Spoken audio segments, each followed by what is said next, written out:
Ito po ay patunay na ang Pilipinas has the ability to hold and to try high-profile cases kahit pa siya presidente successfully. Oh, ngayon, anong kaibahan nung kay Presidente Duterte? Bakit siya ang kaisa-isahang presidente na kinasuhan na parehas pa ang kaso kay President Ferdinand Marcos Sr. pero dinala doon sa Hague, pinakakasuhan at pinililitis sa mga banyag at puti na wala namang kaalam-alam ng drug situation dito sa Pilipinas at yung drug operation na nangyari sa Pilipinas nung dumating ang Pangulong Duterte. Tapos ngayon, nakita natin sa mga pandinig na yung proseso ng paglilitis ay siya ring proseso ng paglilitis dito sa Pilipinas.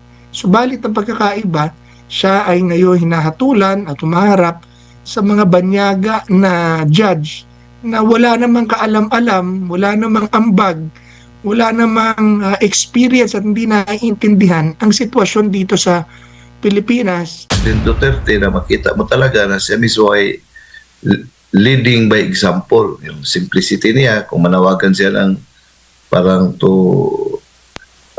sacrifice kasi may problema tayo during the time of COVID, makita din natin siya na he was leading a very simple life. So that is leadership by example. Ngayon naman, kailangan na manawagan na magtiis tayo, pero yun nga, yung mga ginagawa, yung mga optics ba, yung makita ng mga tao ay parang ano ba to, sincere ba ito? Kasi yun naman talaga, you walk the talk, yun naman talaga ang kailangan, especially at this time that you are seen by the people on real time because of the itong social media. Unlike before na pwedeng i-manage yung mga what the people can see you kasi iisa man lang ang limited lang yung communication noon eh. Pwedeng i-edit pero ngayon hindi na eh. So makikita ng mga tao kung sincero ba itong panawagan na ito. That's why you cannot blame that he is getting a negative rating from the people kasi the people are not blind and not deaf to what is happening. Kumusta naman po ang inyong araw? Lalo na't ngayon apektado tayo. Ramdam na ba? Ramdam na ba dyan sa Butuan, sa Agusan, itong epekto ng pagtaas nga ng presyo ng mga produktong petrolyo? Yes. Mahirap lang magmaneho ng ating sasakyan ngayon na mahal na ang presyo ng gasolina at krudo. Talagang ramdam na, Jay. Oo nga eh. May hiling ang Pangulong Bongbong Marcos Jr. itong emergency powers, attorney. Para na lang din sa kaalaman, no? Sana ating mga kababayan hinggil nga sa constitutionality nitong emergency powers. Sa ilalim ba ng ating konstitusyon, kailan ba maaring magbigay ang Kongreso sa ganitong kapangyarihan, lalo na sa Pangulo? Well, under the Constitution, it provides that in times of war or other national emergency, Congress, under conditions provided for by law, may grant emergency powers to the President, subject to the conditions laid down in that law itself. In times of war or other national emergency, yun ang requirement dyan. Kasamang Jade at kasamang. Opo, so ibig sabihin, attorney, itong pagtaas ng presyo ng langis ay maituturing na sapat na dahilan na ito ay maituturing na isang national emergency. Yes, kasi yung national emergency na ground, kung ano yan eh, it's a very broad ground. Anything that creates an emergency, pwede yan.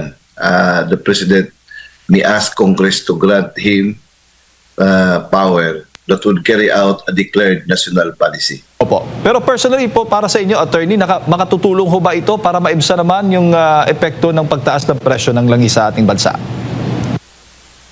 Siguro kasi may mga taxes dyan na batas din ang nagpo-provide excise taxes, na yun ang kung kailangan ng emergency power, sa tingin ko lang I'm not an economic expert, para to caution the impact of the spike of the price of oil, pwede ma-remove yung mga taxes diyan na provided for by law din. And madali yung matanggal by way of an emergency power to the President. At saka ang daming mga madali yung fast track na mga measures na to carry out a declared national policy. Tingnan natin muna kung ano yung napapaloob sa proposed Emergency Powers Act. Po, meron ho ba kayong risk na nakikita na posibleng abusuhin ang kapangyarihang na yan? Well, any power for that matter can be a subject of abuse. But at this time, I feel that there's a need to address this issue head on in a fastest manner, and that is what is being contemplated under the Constitution, to grant to give that opportunity by Congress to grant emergency powers to the President. Opo. Parami ng pangyayari yan. Panahon ni President Ramos, yung meron tayong energy crisis, binigyan din siya ng emergency powers. Opo. Pero yung emergency powers ay subject for a limited period lang yan eh. Ay ilang buwan And po? the emergency power will automatically stop the moment the emergency also ceases. Mga ilang buwan, attorney, ang limitasyon ng kapangyarihan o emergency power na ibinibigay sa Pangulo? Depende yan sa batas sa Congress, na kasi delegated power yan eh. Sabi, ang sa panukala, 6 na buwan lamang yung visa ng emergency powers at maaari lang pang baguhin. Depende po sa galaw nga ng presyo ng lagi. Sa legal na pananaw po ninyo, attorney, sapat ho ba na safeguard po ito laban sa posibleng pag-abuso din po sa kapangyarihan? Kung ang emergency powers ay nakatutok lamang sa about this oil prices, specific naman yan eh. Hindi naman yan pwedeng ma-exercise on other aspect na hindi kasama doon sa batas na batas na Congress will approve. Specified yan, Jade. So, that cannot be used in other instances except those instances that are provided in the proposed or approved Emergency Powers Act. Opo.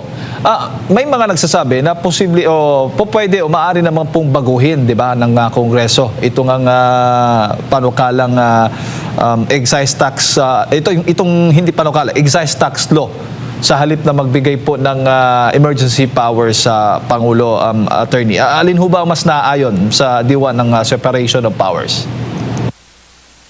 Hindi. Ang sa atin naman lang, we will operate on the presumption of good faith. Just like other previous instances that we had, yung panahon ni President Ramos, I could recall na binigyan siya ng emergency powers to solve the energy crisis at the time. I think panahon ni President Gloria Macapagal Arroyo, meron din ganyan eh. So, it has give the President the benefit of the doubt, kasi hindi man lang madali kasi ma-address yung situation kung may emergency powers ang Presidente. But yung emergency powers ay kaya nga specific, subject to the conditions and limitations provided for by law itself. So, nakalatag din lahat yung ano yung mga conditions at saka limitations. Ngayon, kung ang purpose is only to remove this excise tax, hindi pa lang siguro yan, baka dami pa siguro titingnan diyan, yung mga hoarding, yung mga sabotaging of the economy, siguro kapart yan sa emergency powers. Let us give that to tingnan natin kung ano yung mga proposal doon kasi mag-i-start yung proposed na emergency powers. I think it would emanate from the mga economic managers of the president, and that's where Congress will start its deliberations. Opo. Sa inyong ideya lang, sa personal po ninyong pananaw, kasi nga pag itong emergency powers na naibigay, ay inaasahan po natin bababa po talaga itong buwis, collection po natin ng buwis ng pamahalaan kapag nga sinuspindi itong excise tax. Sa tingin po ninyo, attorney, paano kaya babalansuhin po yun ng gobyerno, yung pagbibigay ng ayuda sa mga o tulong sa mga kababayan at the same time naman, mapapanatili yung koleksyon ng pamahalaan? Jade, I'm not an economic expert, pero talagang this is really a problem, a big headache to the president ngayon. Kaya nga, i-transfer natin ang discussion. Dapat magkaisa tayo ngayon kasi ito ang isang problema na every one of us, regardless of our political color, our religious belief, yung cultural affiliation, all of us are affected by this. Kasi global ito eh. Kaya dapat ito ang dapat nating tutukan. Hindi muna yung impeachment. Kasi yung impeachment ay divisive yan. And at this time, we need to have a united stand as a country.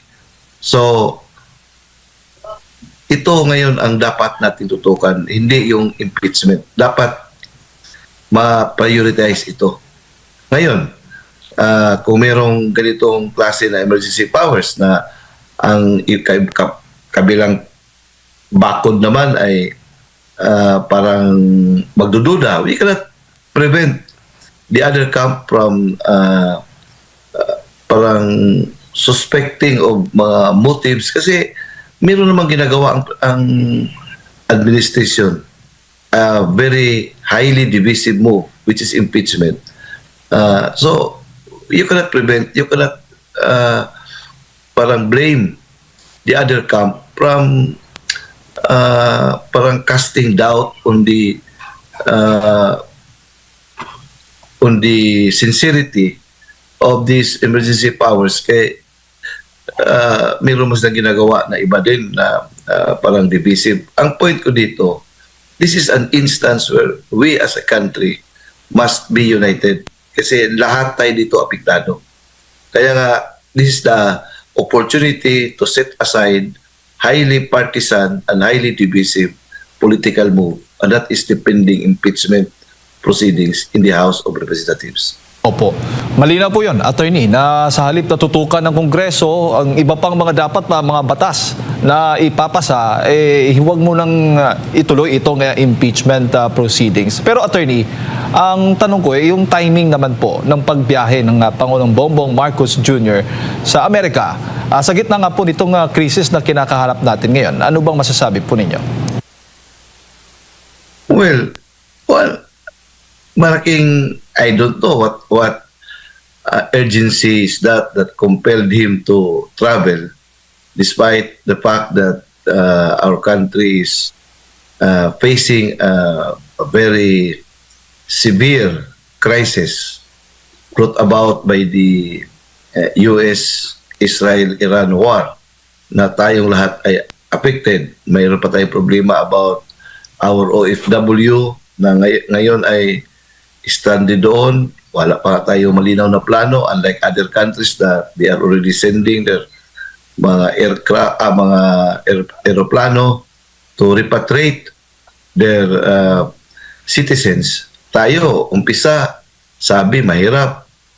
Ngayon pa tayo nagpaplano. So, parang untimely for a leader to leave the country while the country is facing a huge problem that requires his attention and his focus kasi lahat naman kailangan ng approval ng presidente. We need a leader now. A leader should not abandon his people in times of crisis. So hindi po ba sapat ang ginagawa ng gobyerno, ang mga opisyal po ng gobyernong inuutusan ng Pangulo ngayon na tugunan ang lahat po ng mga dapat gawin at mga pangangailangan ng sambayan ng Pilipino sa gitna po nitong krisis sa langis po natin? Itong patuloy na pagtaas ng presyo nga ng langis. Jade, these people were not elected by the Filipino people. Ang inelect ng tao ay ang presidente to lead us. Kaya nga, the buck stops at the president. So, hindi pwede yung i-delegate natin sa mga unelected officials kasi wala man silang mandate sa tao. They are just extension of the president.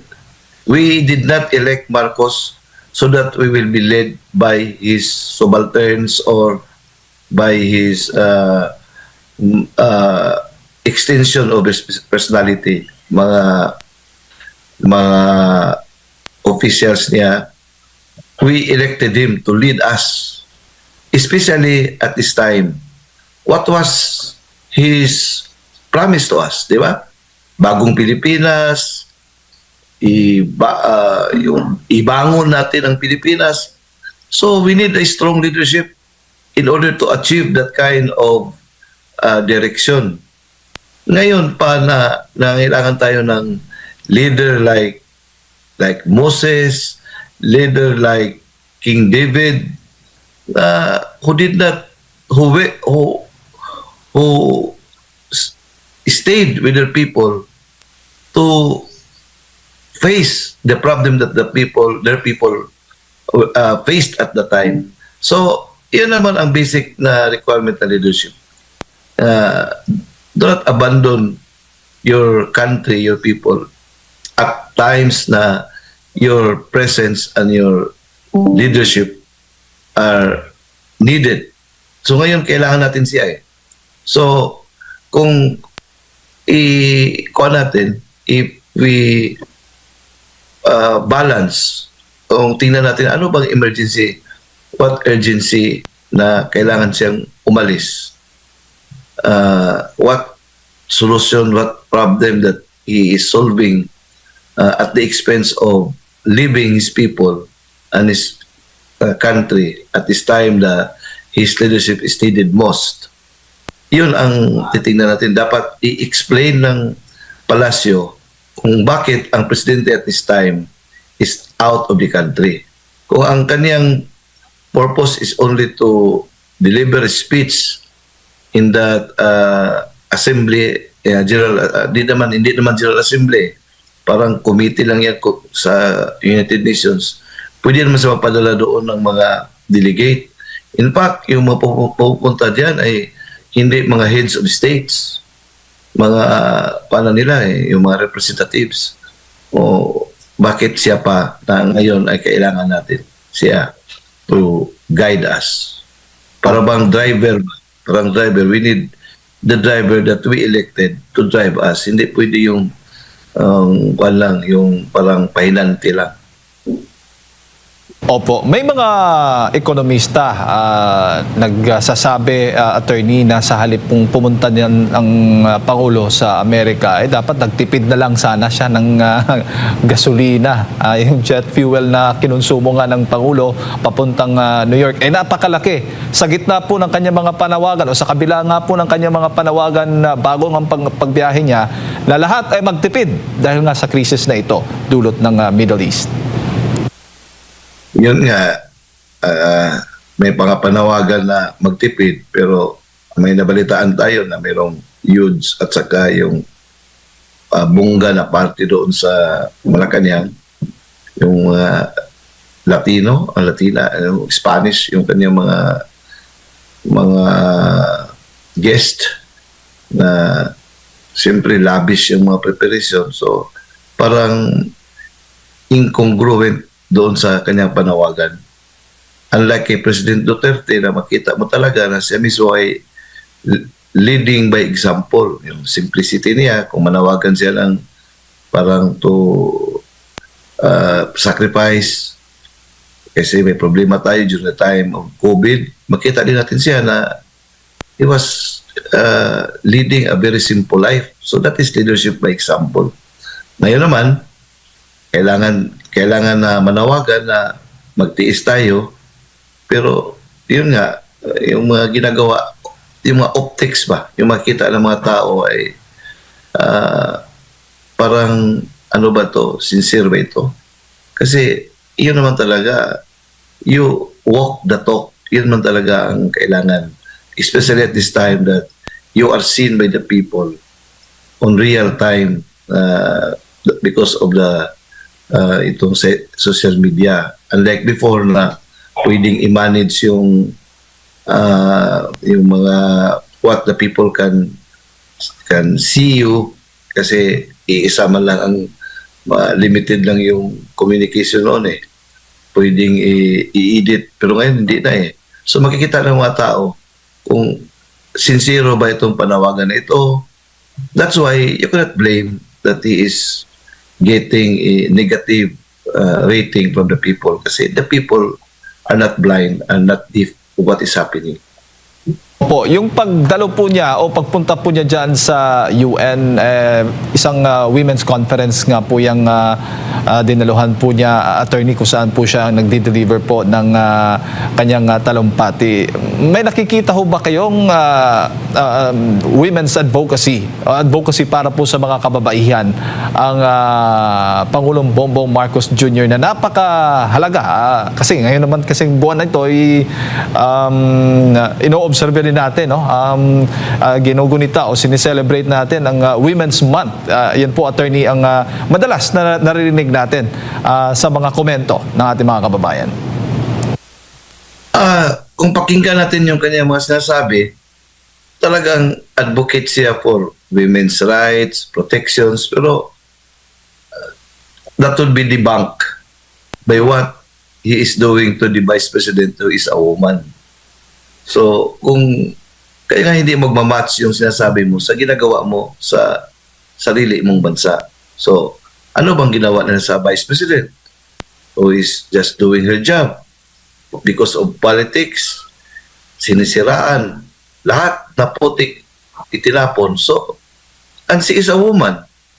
So, parang what ascendancy do you have to claim, to shout to the whole world that we have to protect women, pero sa bansa namin, yung woman na Vice President mo ay inaapi. Dapat she has to explain to that assembly before he began to speak about women's rights. He has to explain first. Meron ka kung Vice President na babae, merong mga pangyayari na ito, para ma-reconcile yung sasabihin niya about protection, enhancement of women's rights. So kumbaga, attorney, hindi po yan nakikita natin sa Pangulo ngayon dahil sa ginagawang pagbanat dito sa Vice Presidente ng Pilipinas. Lalo na kung totoong talagang isinusulong niya karapatan ng mga kababaihan, sapat na bang dahilan yung hindi dapat ituloy yung impeachment laban sa Vice Presidente? Dapat wala na yan. JD, hindi naman tayo sa natakot tayo, no? Kasi ang impeachment kasi ay kailangan yung serious crimes na you have to be removed because you are really a liability to the country. Yan ang foundation ng ating provision on accountability under the Constitution. Hindi yan in-envision yung political agenda. Wala yan eh. Kaya nga, high crimes, culpable violation of the Constitution, treason, bribery, graft and corruption, serious graft and corruption, high crimes, and betrayal of public trust. Iyon ang kategory na yan.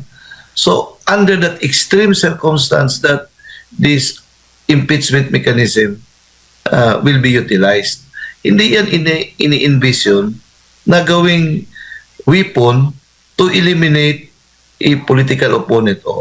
How can you reconcile that if the Vice President has culpably violated the Constitution, if the Vice President has betrayed the people's trust. Why is it that she is enjoying a very high approval and trust rating by the people?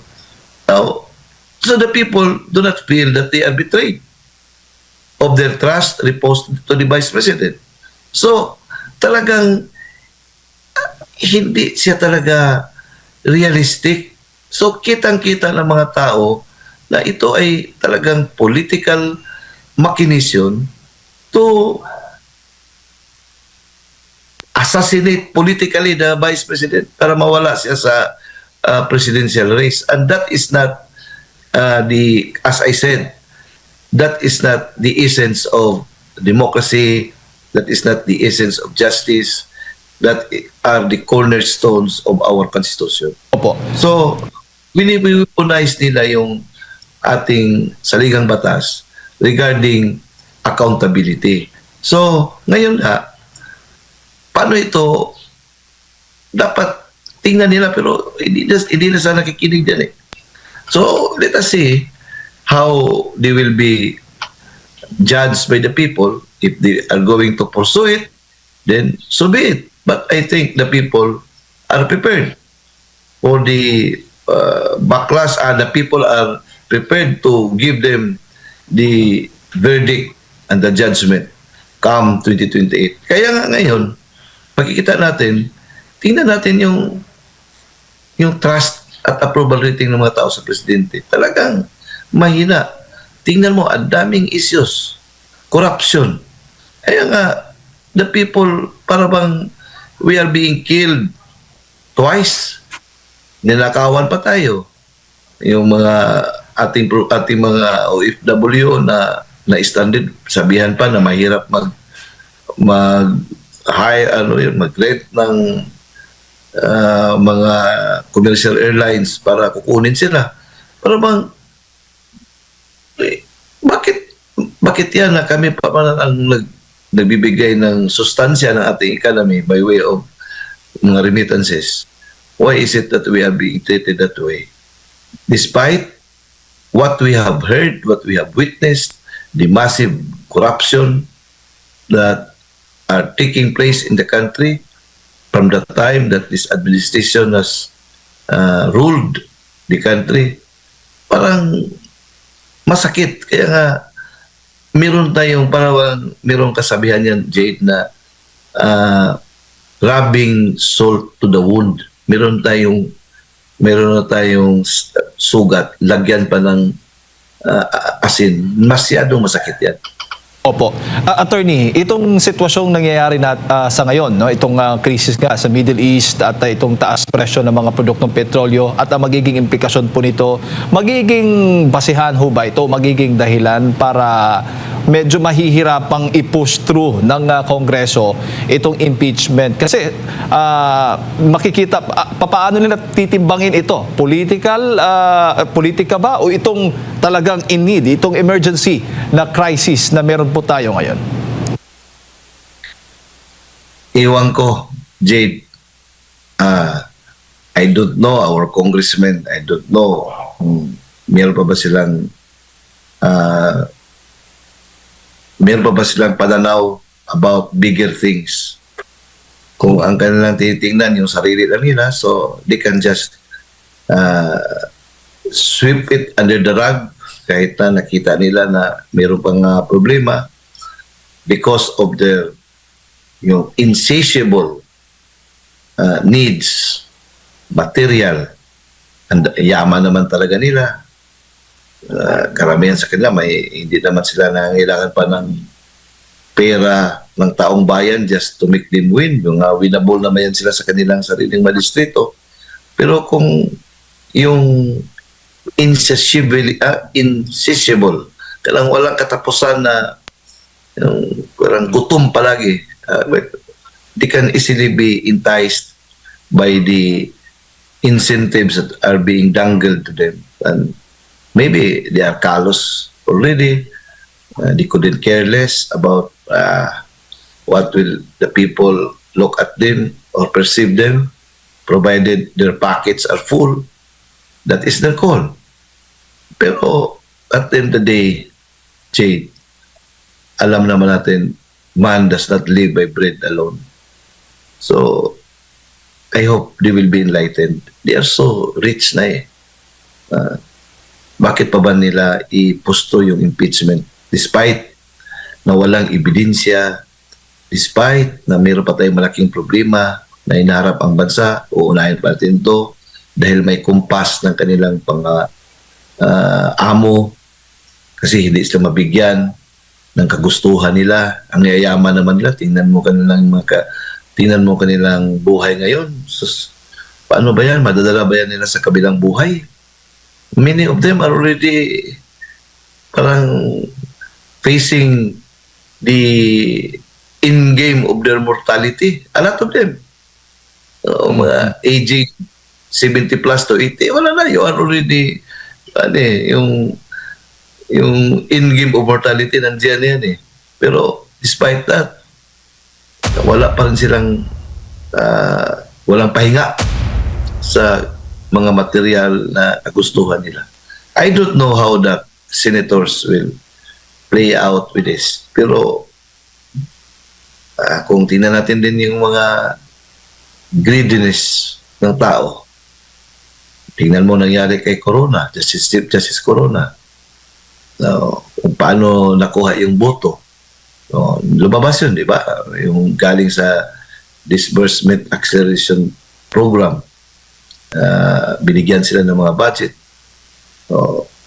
Ngayon, kasi merong carrots lahat ang Malacanang to entice the senators, congressmen to follow their direction. And their direction of Malacanang is to eliminate the vice president. Opo. Now, if they will prevail, yung mga material needs nila over the overwhelming stand and voice of the people, so be it. Sila nang bahala dyan. The history will judge them. Attorney, may mga panawagan din po na dahil nga sa krisis na kinakaharap natin ngayon, may mga panawagan na gustong pati yung sahod ng mga kongresista o mga mambabatas i-donate na lang para doon sa mga naapektuhan po nitong krisis na ito. Wala ho bang nilalabag sa batas po yan? Voluntary yan, Jade. Voluntary yan. Dapat, kung meron sila talagang puso, why not sacrifice their, hindi naman nila kinikwinta yung salary nila, karamihan dyan eh. Yung kanilang perks, nako, yan yung salaries dyan, immaterial sa kanila yan. On my personal knowledge, ang daming pera nila, kaya nga, saan galing yung pera na yan? Galing sa mga contractors, galing sa lahat ng mga players na who make money from this government through the participation and complicity of our congressmen and senators. Kaya nga, enjoy, tingnan mo yung mga karangyaan nila eh. Tingnan mo yung mga relo nila, tingnan mo yung kanilang mga sasakyan, mga bahay. So, pwede nilang isacrifice yung sahod nila kung gustuhin nila. Pero, sa tingin ko, yung kanilang greed ay talagang walang katapusan. Jade. Po. Attorney, huling topic na lang, kahapon ang unang anibersaryo nga ng pagkakaaresto kay dating Pangulong Rodrigo Roa Duterte. At may mga panawagan po na sa Supreme Court na dapat desisyon na yung petition nga na may kinalaman dito sa pagkakaaresto ng dating Pangulo. Sa tingin po ninyo, maaari ho bang pilitin o sabihan ang Supreme Court na bilisan itong petition na ito kaugnay nga sa pagkakaaresto ng dating Pangulo? I don't want to use the word pilitin. We cannot force the Supreme Court. Kami mga lawyers, we always pray. Kaya nga, yung last namin sa pleading namin ay prayer. Wherefore, premises considered, it is most respectfully prayed of this Honorable Supreme Court to grant our petition. Opo, Attorney. Yan talaga. Yan ang mensahe namin as lawyer. Madaliin. Yes, ako as a lawyer, I will beseech, I will pray that the Supreme Court will now decide the petition with utmost dispatch ngayon. Kasi kailangan na yung decision na yan to once and for all make a ruling as to the legality, the constitutionality of the rendition of our former president to a foreign tribunal. First, wala na tayo, hindi tayo kasama sa Rome Statute. At saka, after we delivered yung mga documents on our termination from the treaty, more than 1 year pa nag-umpisa yung investigation ng ICC. So, talagang wala na. Kasi under the Rome Statute, meron pa yan sila within 1 year from the time na dinideliver mo na yung parang mga documents on the withdrawal. But yung investigation nag-commence after more than 1 year na after we deposited our documents of withdrawal. Pangalawa, kahit na assuming mayroon pang jurisdiction ang ICC, yung jurisdiction na yan ay mag-trigger lamang yan kung failed state na tayo, unwilling and unable na yung ating judicial system. Mayroon pa man tayong functioning judicial system. So, and that is, the Supreme Court itself is the best argument na mayroon tayong functioning and able judicial system. Now, paano yan ma-justify yung pag-deliver ni President Duterte doon sa ICC under that circumstance? At saka, yung process ng what law did authorize the Philippine government, yung group effort na sinabi ni Secretary Remulla, what law did authorize them to execute that plan? Kung hindi pwede sa ICC dahil hindi tayo kasali, kahit na local domestic law natin ay na-violate nila kasi under our existing law, before a person will be extradited, he has to be presented first before our domestic court. At hindi nangyari yan. So, all of these arguments, madami pang mga arguments diyan, ay nakalagay diyan doon sa petition ni Attorney Panelo. I think at this time, it is now very ripe for resolution by the Supreme Court. So ako, kasama ng taong bayan, I pray and I beseech the Supreme Court to make a ruling on that particular issue. Attorney, may mekanismo ho ba ang Korte Suprema para bigyang prioridad yung mga ganito pong mga kaso na siguro masasabi nating isang national interest o isang pampublikong usapin? Yes, it is well within their discretion and their authority. Yung mga case of transcendental importance, yung case na imbued with public interest, they can justify it by prioritizing it. Opo. Attorney, sa ganito pong sensitibong usapin na may legal, na may political, na may international implications din, papaano dapat balansehin ng Korte Suprema ang kanilang magiging desisyon sa kasong ito ng dating Pangulo? Jade, I can't answer that. I am not a member of the Supreme Court and I don't like to enter into that domain. That is a very secret domain for us lawyers. Opo. Ayan. Siguro, attorney. Opo.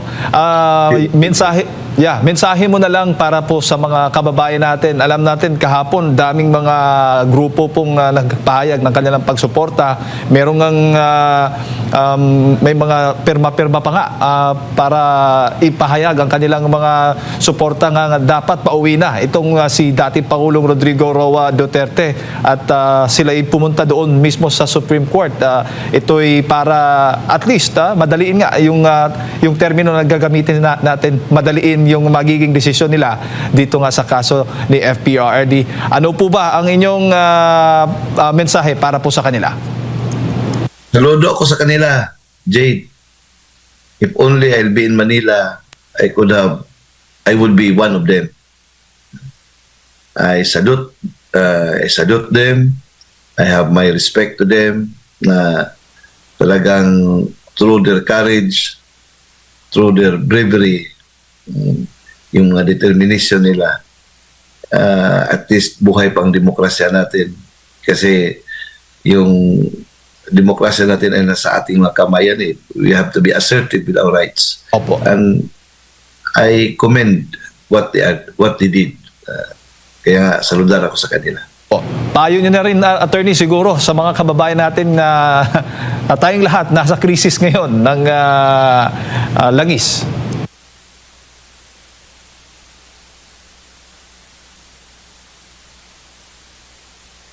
Will soon be over, and kasi it's outside of our control yan eh.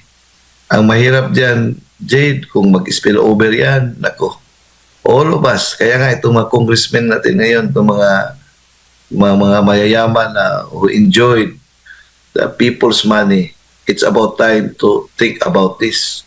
Kasi the moment magkaroon ng Third World War, wala nang kwenta yung mga kinakamkam nila ng mga pera. Yung pandiling lang nila sa mga taong bayan, how their betrayal to the Filipino people. Alam nila na ninakawan ang taong bayan. Alam nila yung pera na tinanggap nila ay pera yan galing sa tao.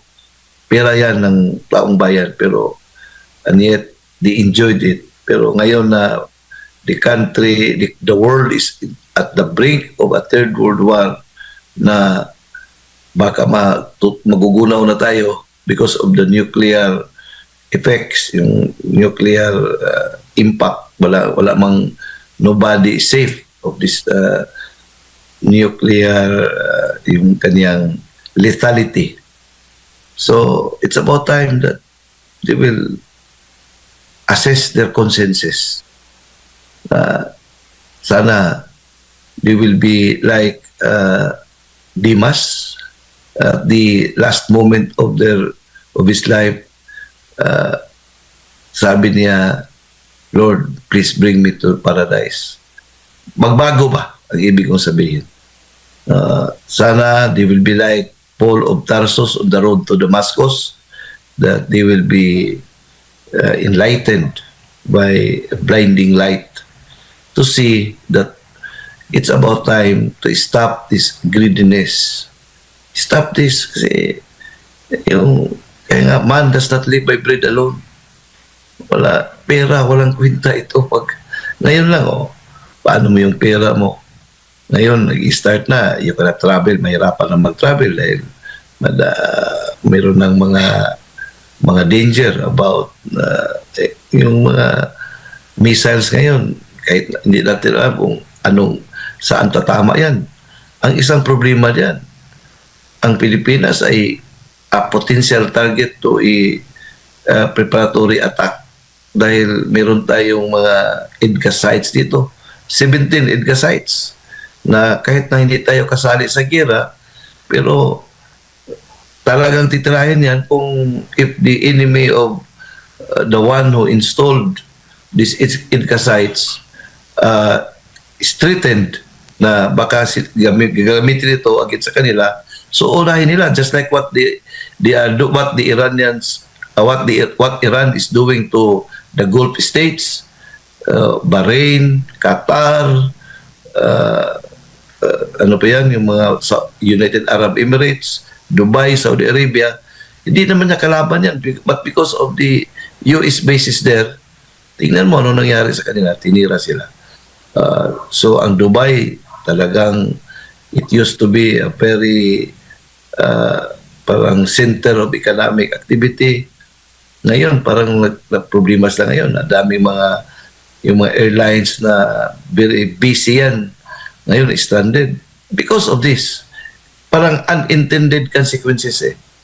Kaya nga tayo, it is about time for us to reflect. Baka masali tayo sa isang gera na hindi tayo sana kasama.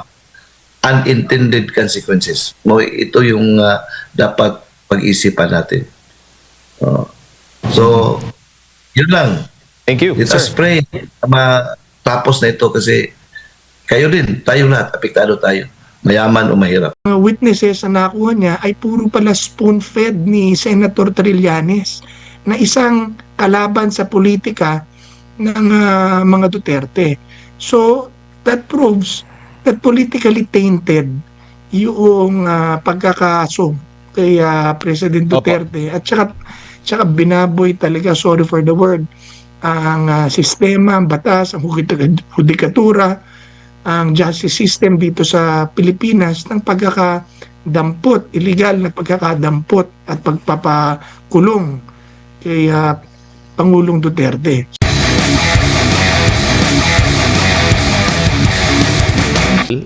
Bago pa ang March 11, nasa Hong Kong ang dating Pangulong Rodrigo Duterte, which is wala ka ata doon. Ibang nag-represent sa'yo doon. Nandun kami noon during that time. And ano ba ang, kumbaga, ano ang reaction mo agad nung mismong nalaman mo o nababalitaan na aarestohin ang Pangulo hanggang sa doon na nga, nangyari na nga, saan ka during that time at ano po yung naging reaction nyo? Bilang pagbalik tanaw lang po, Ginong Greco. Kasi biglaan dumating yung news nung gabi. So, and then nabalitaan namin na babalik ang Pangulo despite na mayroong warnings ng pag-aresto. So nag-aabang na kami, umaga pa lang yung mga pangyayari sa airport. Tapos yun na nga, dumating na ang Pangulo, tapos karoon na ng commotion hanggang inabot ng gabi ang pag-aresto. Nandun po ako sa Villamor noon sa labas. I remember nasa labas kami ng gate, hindi kami pinapapasok ng dami-dami mga pulis, subalit ang dami-daming mga supporters at nagmamahal sa Pangulong tipon-tipon doon nagagalit dahil sa kitang-kita ng mundo ang illegal na pagdampot sa ating Pangulo at sa pagbaliwala ng proseso ng batas. Ang aming pagkakaalam, the President knew na meron sa kanya pagtatangka. Subalit, alam din niya bilang abogado at piskal na he had to be brought to a court first. Bagay na hindi ginawa nila Torre at ng kapulisan at ng buong pamahalaan. Kaya sa pilitan po siyang dinalaran mo, Admar, ang kwento sa akin ng mga kababayan natin sa airport ng mga pulis. Sabi na sir, handa na kami lumaban. Si Presidente Duterte ang nagpipigil sa amin. Sabi nila, huhubarin na namin sana ito aming mga pangtaas na uniforme at lalaban na kami. Kaso lang ang Pangulong Duterte nagsasabi na relax lang dahil at that point alam niya maaaring magkagulo, magkabarilan pagka pinagpatuloy niya ang paglaban o pagtanggi sumama. So hindi pinapasok si VP Sara, hindi pinapasok sila Senator Bongo, wala pinapasok po sa amin. Tapos pinilit siyang dalhin sa nakita natin yung ginawa ni Torre, yung kanyang napakasamang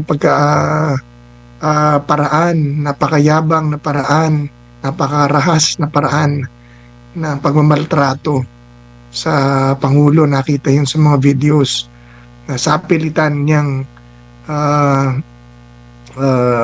dinala ang Pangulo without a valid warrant. Paulit-ulit na natin sinabi that ICC warrant na sabi ni E.S. Medaldea na hanggang ngayon hindi pa nakikita, should have been first brought to a local court so that the president can defend himself as guaranteed as protection of the Constitution to any Filipino citizen, pero hindi ho ito ginawa. At nakita natin ang nangyari, yung pala ito ang misyon ni General Torre para siya ay maging chief PNP. Opo. Na nakita rin natin, ginamit lang siya dahil napakadaling panahon, sinibak din kagad siya, tinapon sa MMDA, naghuhugas ng lilinis ng kanal at nagtatraffic. Opo. So yan, Oo. and yeah. Go ahead. Ginong Greco, sumagi ba sa isip mo or sa imagination mo na may isang leader tayo sa bansa? Kasi tapos na tayo sa panahon na naging kolonya tayo, sinakop tayo ng iba't ibang mga bansa. Sumagi ba sa isip mo, sa imahinasyon nyo po, na may pagkakataon na haharap ang isang leader natin, presidente pa, sa banyagang hukuman? Kasi tapos na tayo sa mahabang panahon nun nung sinakop tayo, humarap ang mga Pilipino sa mga banyagang hukom or sa mga gobyerno ng mga banyaga po. Tama yan, Admar, kasi dito sa Pilipinas, 3 presidente na po ang kinasuhan natin dito at ikinulong at nakalabas ulit. 3.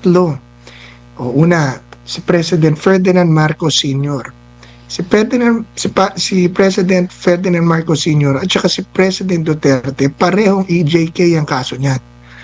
Ang sabi ng parehas na organisasyon na nagkaso rin sa kanila. Ang sabi ng ang aligasyon kay President Marcos Sr. na 2,000 mahigit daw ang napatay sa martial law because of political reasons. Mga kalaban sa politika. Si President Duterte daw, 6,000 ang inamin ng gobyerno na namatay dahil sa drug operation, sa illegal drugs operations, magkaiba yon.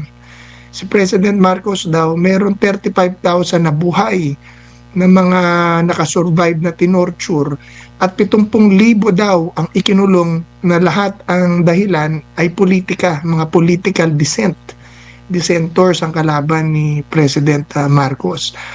Na kay President Duterte, 160,000 daw ang nakulong. Pero puro drug lord, drug addict at drug pusher. It was a legal police and anti-drug operation. Pero si President Marcos, natapos ang kaso dito nilitis, dito tinapos, and in fact, yung mga nagkiklaim ng danyos ay nabayaran. In fact, gumawa pang Pilipinas ng sarili niyang batas para ma-prosecute ang Presidente Marcos Sr. Meaning, the Philippines has the ability to hold and to investigate and prosecute high-profile cases kahit presidente. Si Presidente Arroyo, si Presidente Estrada, pareho pong nakulong at nakalaya dito sa ating bansa. 4 na senador po ang sinubok dito, ang trinay. Senate President Enrile, namatay na, house arrest. Si Senator Bong Revilla, nakakulong ulit, nakalaya, nakulong na naman. Senator Jinggoy Estrada, nakulong, nakalaya. At si Senator De Lima, nakulong, nakalaya, naging congresswoman pa ngayon. At lahat sila, naging mga senador ulit. Ito po ay patunay na ang Pilipinas has the ability to hold and to try high-profile cases kahit pa siya presidente successfully. Ngayon, anong kaibahan nung kay Presidente Duterte? Bakit siya ang kaisa-isahang presidente na kinasuhan na parehas pa ang kaso kay President Ferdinand Marcos Sr. pero dinala doon sa Hague, pinakakasuhan at pinililitis sa mga banyag at puti na wala namang kaalam-alam ng drug situation dito sa Pilipinas at yung drug operation na nangyari sa Pilipinas nung dumating ang Pangulong Duterte. Tapos ngayon, nakita natin sa mga pandinig na yung proseso ng paglilitis ay siya ring proseso ng paglilitis dito sa Pilipinas. Subalit ang pagkakaiba, siya ay ngayon hinahatulan at humaharap sa mga banyaga na judge na wala namang kaalam-alam, wala namang ambag, wala namang experience at hindi naiintindihan ang sitwasyon dito sa Pilipinas at yung mga pangyayari ng drug war, yung mga tunay na pangyayari.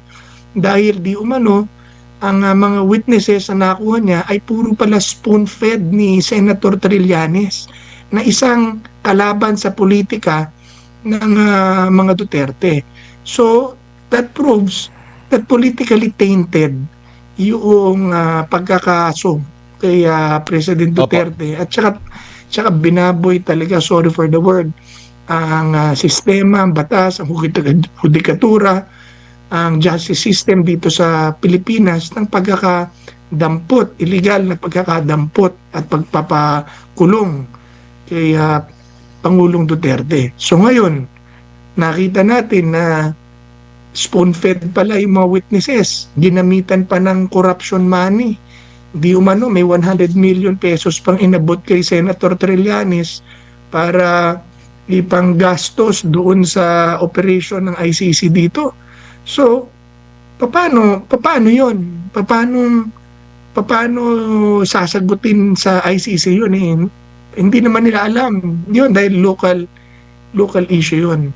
Lastly, yung paano malalaman nung mga puti at ang mga dayuhan, may European siya, puro babae, na allegedly mga feminist. Hindi ko alam, pero yun ang mga balibalita. Galit sa matatapang at matitigas na lalaki, kagaya ng Pangulong Duterte. Paano nila maiintindihan yung sentimiento at tunay na pangyayari na tumatakbo sa isipan at damdamin ng mga Pilipino pre-2016?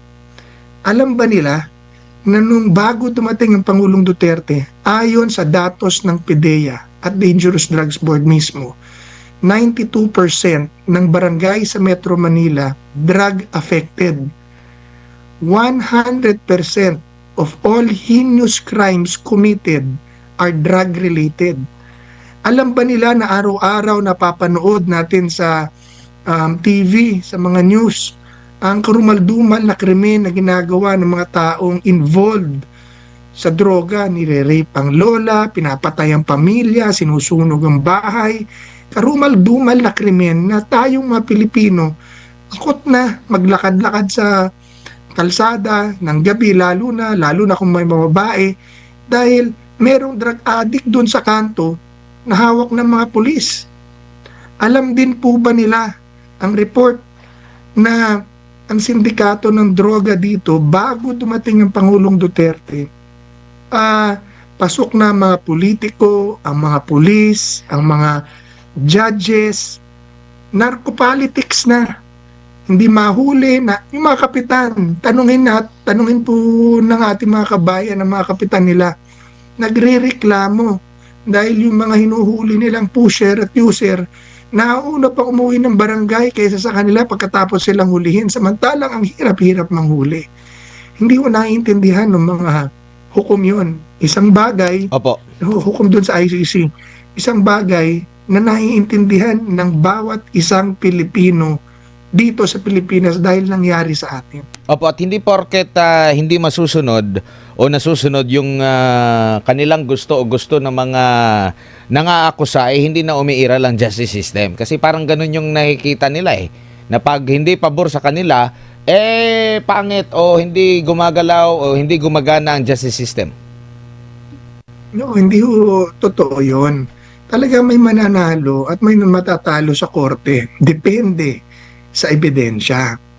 Pero yung para sabihin mong hindi gumagana ang justice system, wala silang katibayan doon dahil as I have said, 3 presidente, tatay niya mismo ang nilitis, hinatulan dito mismo sa Pilipinas. 2 presidente pagkatapos noon at 4 na senador. So, hindi totoo na hindi kaya, na hindi nagwo-work ang justice system. Matagal lang. At saka corrupt, gaya ngayon.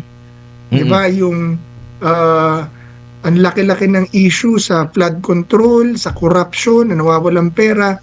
Nung lumabas ang mga witnesses na sundalo, yun ang iniimbestigahan.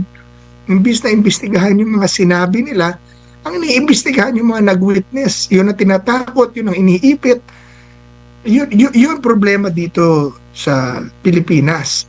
Pero, pagka sinabi mo na kaya ba ng justice system natin? Yes, mahirap lang, pero kaya. Ang nakikita rin natin dito sa pangangalap ng kanilang mga investigasyon at sinasabing ebidensya, pumunta rin naman sila dito.